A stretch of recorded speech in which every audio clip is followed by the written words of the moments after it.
It's been a big day in the campaign trail, dominated by the big interest rate announcement from the Reserve Bank of Australia. As Peter does every night, let's cross to our two reporters. Firstly, Julia Bradley on the Central Coast. And look, this is tough news for a lot of Australians with mortgages, but did Anthony Albanese have a little spring in his step today?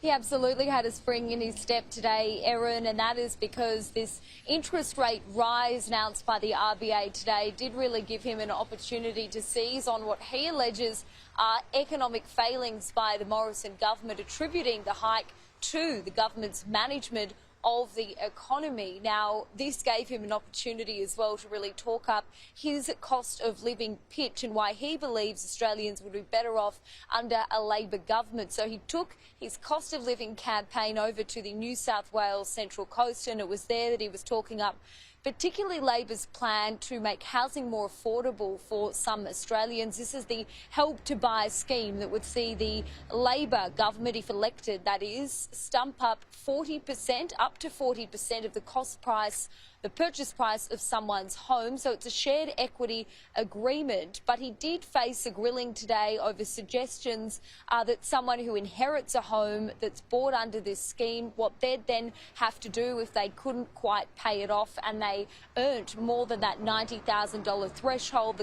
The Labor opposition suggesting that there would be a grace period and that they'd work with individuals on a case-by-case basis. He was also questioned today over, given that he was putting a lot of blame on the Morrison government, whether he would take responsibility if there were further interest rate hikes while he was potentially in power, and that was a question he dodged as well. But overall, it was a good day for Anthony Albanese. He could talk up his plans to make childcare cheaper, this housing affordability scheme as well, and also he's continued to talk about driving down electricity prices. The first media op today was in the marginal seat of Robertson on the Central Coast. We then headed over to another neighbouring marginal seat in Dobell, also on the Central Coast, and it was there that he met with workers and customers at a pharmacy as he also hammered in his health message as well.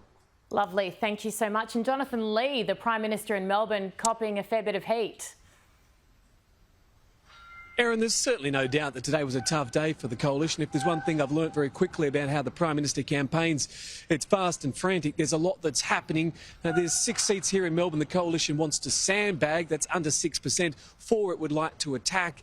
It started that morning in Dunkley down on the Mornington Peninsula, a Labor-held seat, 2.7%. The Prime Minister at a grocery shop talking all about the cost of living. We didn't stay there terribly long. He spoke briefly with the media.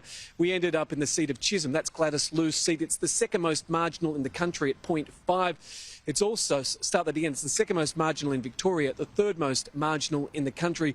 The Prime Minister was at a multicultural event there.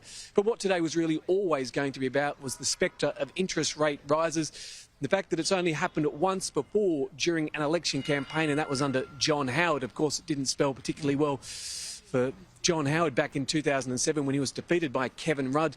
The Prime Minister eventually finding out that, yes, interest rates would rise today, and he fronted the media for a second time with the Treasurer to talk about what it would mean for Australians. There wasn't an apology, there was an understanding and a sympathising that, yes, it would cost more for everyday Australians as mortgages begin to rise and will continue to rise through to the end of the year.